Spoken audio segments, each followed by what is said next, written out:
नमस्कार, मी अनुजा। मकर संक्रांतीच्या रात्री 8:30 वाजण्याच्या सुमारास घडलेल्या घटनेनं वेंगुर्ले तालुक्यातील अणसूर मडकिलवाडी हादरली।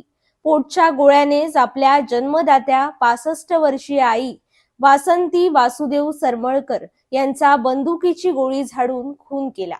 संशयित आरोपी उमेश वासुदेव सरमळकर याला पोलिसांनी ताब्यात घेतलं असून वेंगुर्ले पोलिसात त्याच्यावर खुनाचा गुन्हा दाखल करण्यात आलाय।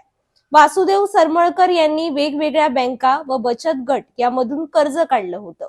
यावरूनच वासुदेव आणि त्यांची आई यांच्यात सततची भांडणं होत होती आणि याच भांडणाचं रूपांतर खुनात झालं।